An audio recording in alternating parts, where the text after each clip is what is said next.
Hello, collective. Welcome to the Moon Report. My name is Marlene Menendez. I am your resident moon goddess, the modern mystic, and the best-selling co-author of Wisdom in Bloom. Welcome. Are we crazy yet, people? Yes? All right. I'm going to tell you all about why, but welcome. I'm so happy to share space with you as always. This is the new moon in Pisces, but let's just face it, it's all Aquarius. Doesn't really matter what the freaking moon is doing. It is such Urian and Aquarius energy. And I think that we are all feeling it. For those of you that are here with me, go ahead and put a word in the chat as to how is this energy manifesting for you. Some of us have said anxiety, others have said nervousness. Let's see how the collective is feeling and get the temperature here in the room. So, as we move into a space of the new moon and new beginnings, I want to see how everyone's feeling. Gabby says anger and frustration. Good start. Way to kick things off, Gabs. I think, yeah, I can really resonate. There's Catherine, frustrated as well, disappointed. Whew. Impatient, says Jamie.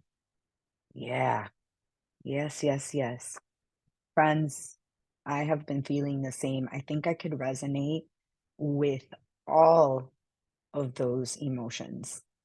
And that's the thing, because we're going through a very unique time and space in existence. And that is Pluto going into Aquarius. Pluto is known to be a malefic planet. And what a malefic planet means is that it's like tends to have a reputation of being a bad guy in the sky, and bad in the way of disruptive. When aspects tend to involve a malefic planet, it's like we tend to be uncomfortable. We tend to be in a space where we're not really familiar and we're out of the box. And Uranus is really also known as a malefic and has been a major player in the sky right now.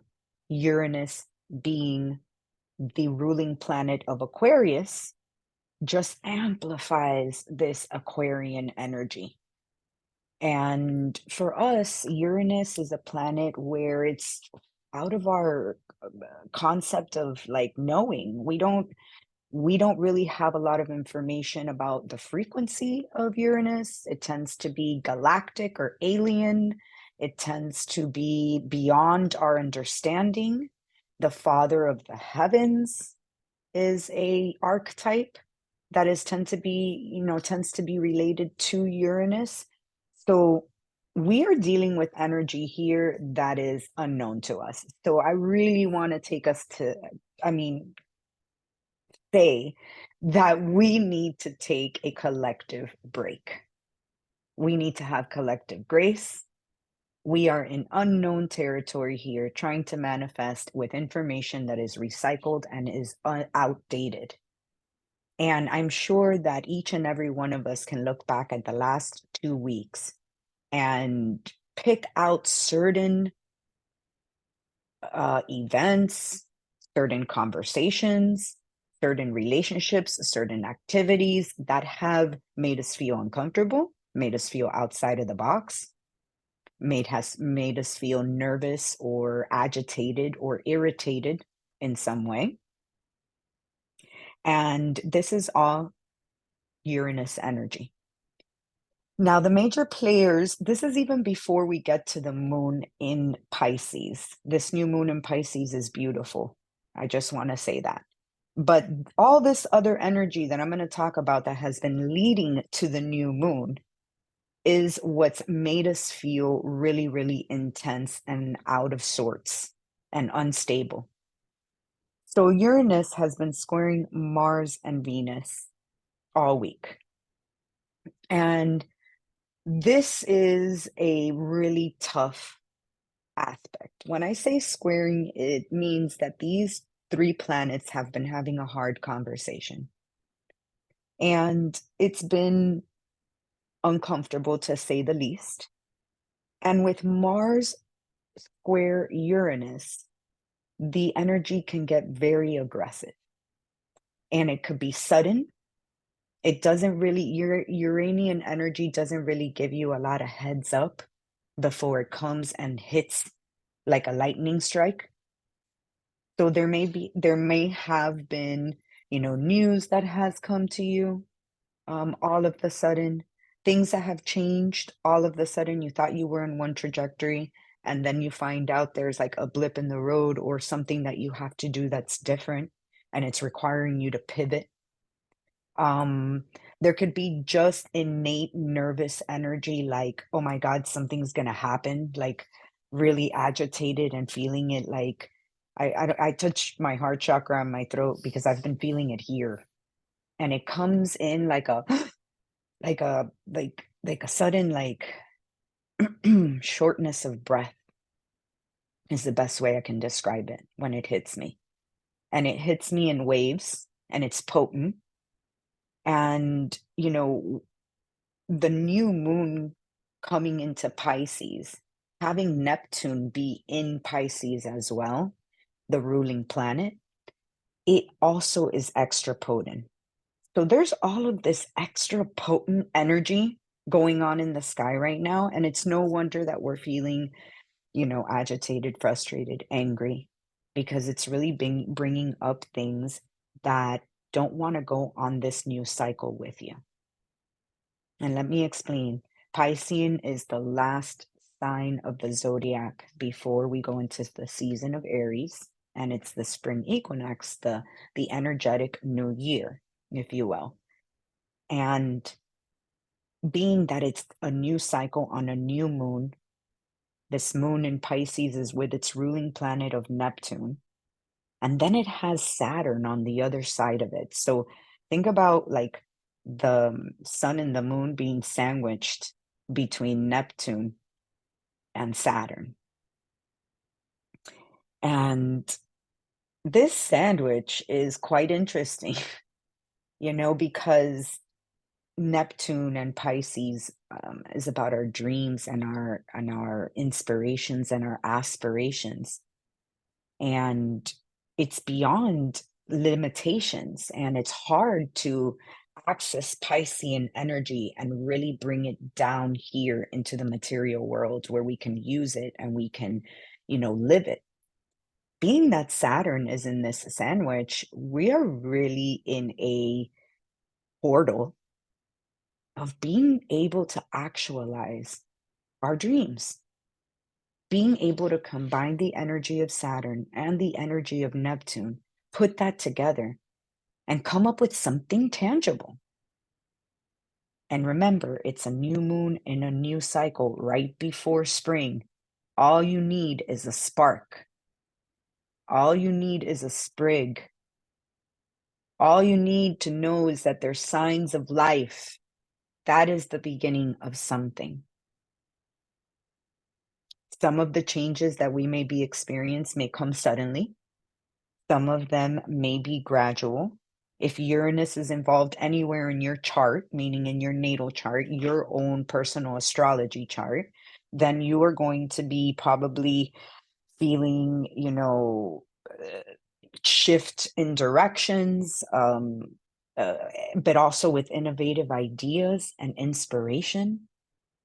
And, allow yourself to pivot sometimes. Like, really take care of your body during this time because all of these changes of the wind could be really, really, you know, intense and like confusing. Like, you don't even know what direction to go in. And don't have a lot of expectations to know either. We're still coming out of the womb of winter into spring next week. So things are still showing themselves. We really need to gather patience. I know it's hard right now, but we are starting a new chapter. And we don't want to be caught up in this like whirlwind of fuckery. I can't think of any other word to call it, and miss like a good opportunity. Miss the beautiful things that Uranus and Aquarius and Pisces bring to our lives. The inspiration out of nowhere, the lightning bolts of amazing things, of change that could be positive, you know? And if we're caught in a low vibration, and we're not going to be able to see clearly what may be in front of us.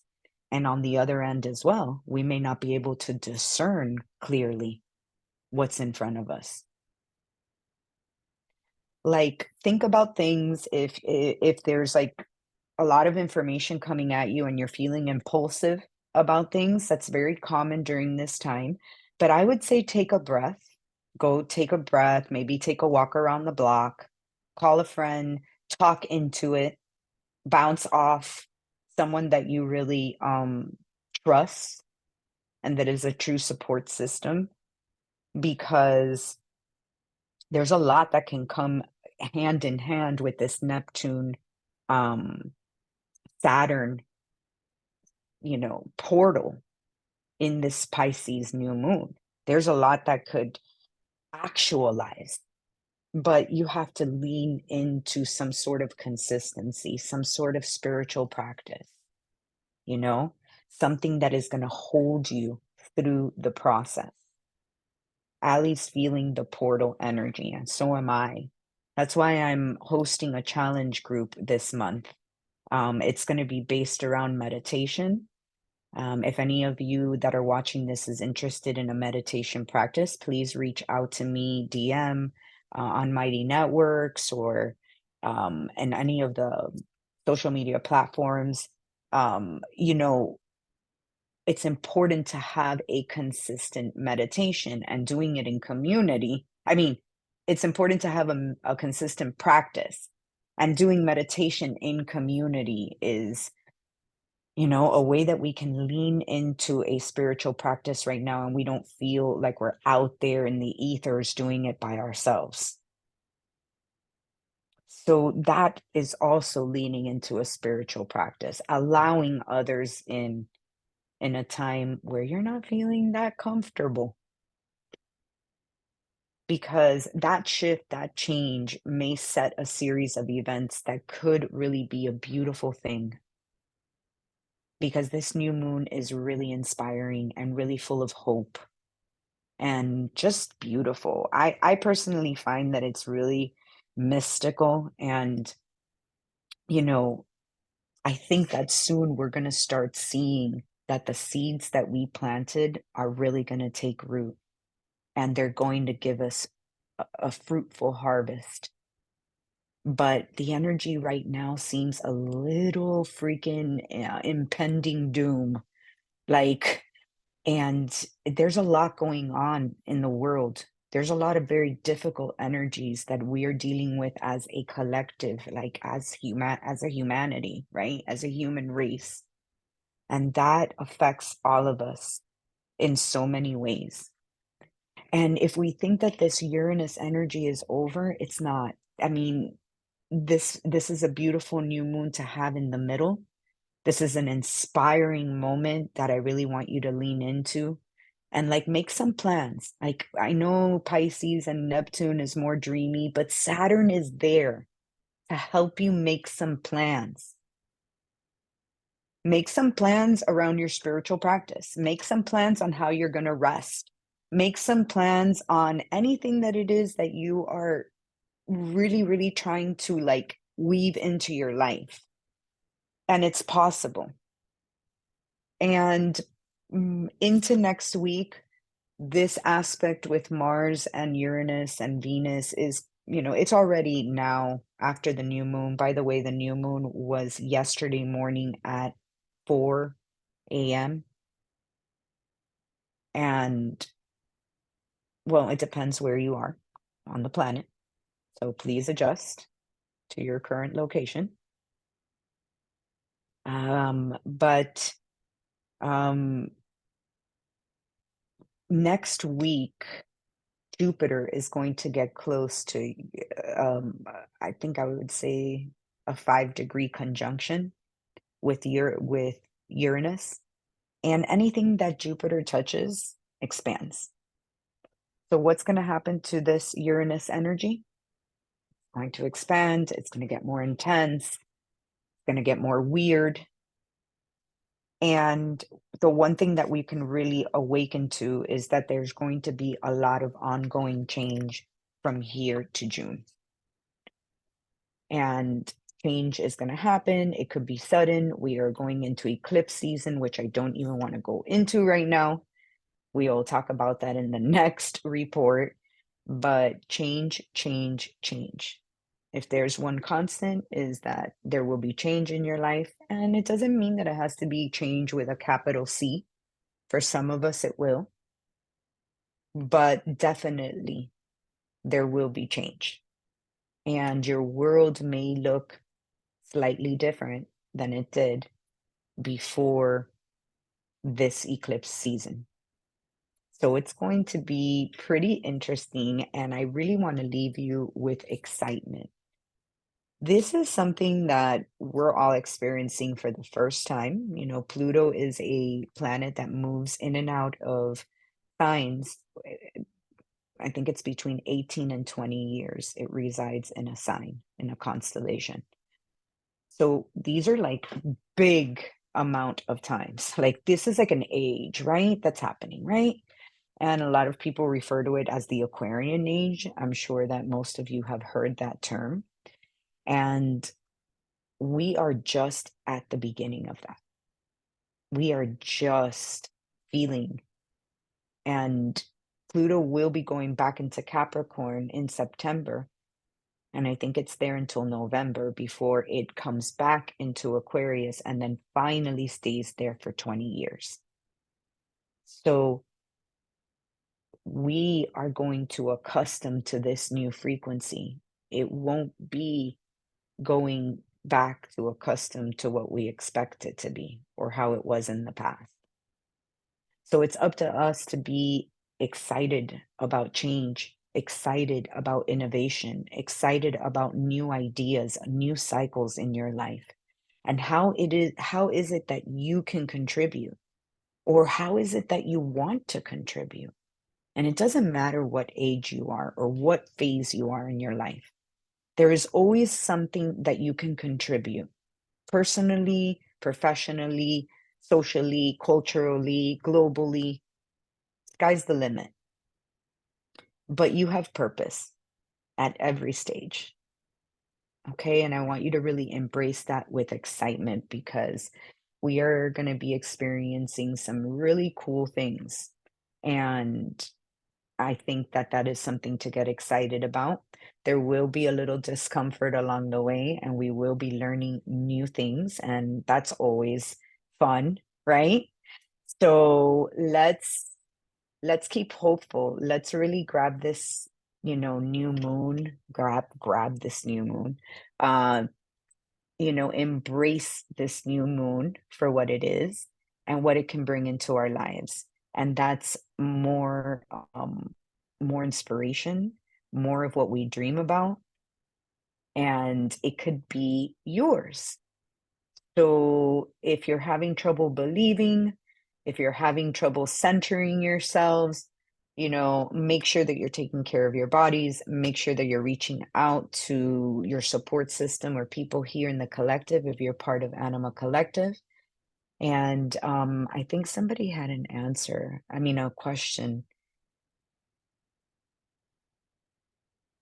Is it too late to do any kind of manifesting work with this new moon, or is it advised to do it? Great question.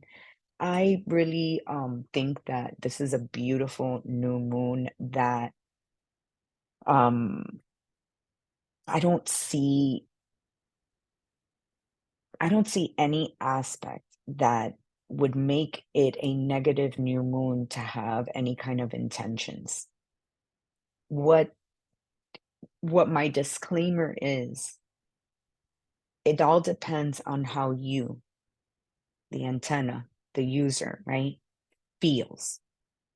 If you're showing up to ritual and you're not feeling centered, you're feeling all over the place, you're feeling scattered, you're feeling unstable, then that is not the right energy for you to get into ceremony or ritual work or any kind of intention setting, because you may not be in the right space. And right now, the way that this energy is manifesting for some of us, if you're one of the few people that is feeling super centered and super grounded right now and ready to go and clear as day, then it might be a good time for you to set new intentions, do some ritual work around this beautiful new moon.